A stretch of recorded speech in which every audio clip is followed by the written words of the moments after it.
"Bu, kita jangan pulang ke rumah." Suara itu terdengar sangat pelan, tapi getarannya menembus dadaku seperti petir. Tanganku langsung gemetar memegang ponsel.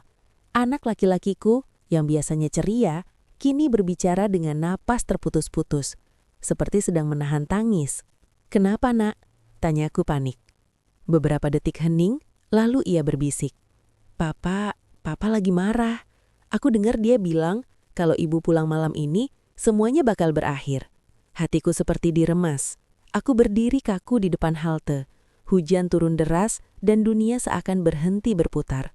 Selama ini aku pikir rumah adalah tempat paling aman. Tapi malam itu, untuk pertama kalinya, rumah justru menjadi tempat yang paling menakutkan. Aku tak tahu apa yang sebenarnya direncanakan suamiku. Aku hanya tahu satu hal. Jika aku salah melangkah malam ini, aku mungkin tak akan pernah memeluk anakku lagi. Dulu, rumah Ami sederhana, tapi penuh tawa. Aku, suamiku Arman, dan anak kami, Raka.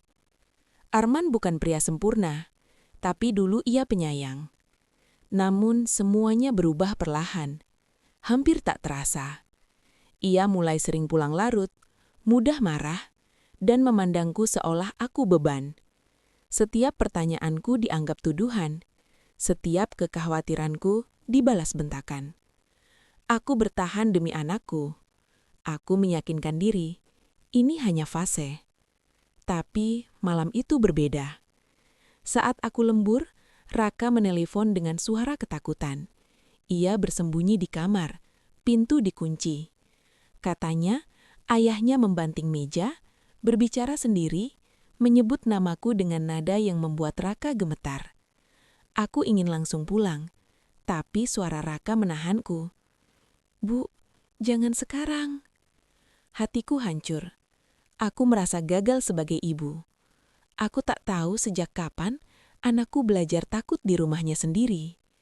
Malam itu aku duduk di halte, basah kuyup, menangis diam-diam. Untuk pertama kalinya, aku bertanya pada diriku sendiri, apakah aku masih aman bersama pria yang kupanggil suami? Aku tak langsung pulang. Aku pergi ke rumah sahabatku, Dina. Dengan tangan gemetar, aku menceritakan semuanya. Dina mendesakku untuk berpikir jernih. Keesokan harinya, aku kembali ke rumah saat Arman tak ada. Aku mencari jawaban. Di laci meja kerjanya, aku menemukan sesuatu yang membuat kakiku lemas. Pesan-pesan, catatan utang besar, dan rekaman suara. Arman terjebak utang judi online. Lebih mengerikan lagi, dalam salah satu rekaman, ia berkata, kalau dia pulang malam itu, semuanya selesai. Aku tak tahu apa maksudnya, tapi instingku berteriak bahaya. Selama ini aku hanya melihat kemarahannya, tapi aku tak menyadari betapa putus asanya dia. Aku menyadari satu hal pahit. Cinta tak cukup untuk menyelamatkan keluarga, jika keselamatan dipertaruhkan.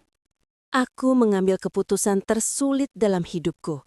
Aku membawa Raka pergi. Kami tinggal sementara di rumah Dina. Raka sering terbangun tengah malam, mimpi buruk, memanggil namaku sambil menangis. Aku menguatkan diri di depan anakku, meski dalam hati aku hancur. Arman berkali-kali menelpon. Tangis, amarah, ancaman, penyesalan, semuanya bercampur. Aku tak membalas. Aku hanya fokus pada satu hal, menjaga anakku tetap hidup dan waras. Aku mengurus bantuan hukum. Aku mulai bekerja lebih keras. Hidupku terasa berat, tapi setiap kali melihat Raka tersenyum kecil, aku tahu aku melakukan hal yang benar. Beberapa bulan kemudian, kebenaran terungkap.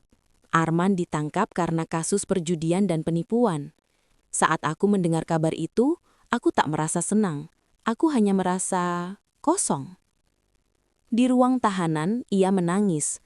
Untuk pertama kalinya aku melihat pria yang dulu kucintai benar-benar hancur. Ia mengakui segalanya.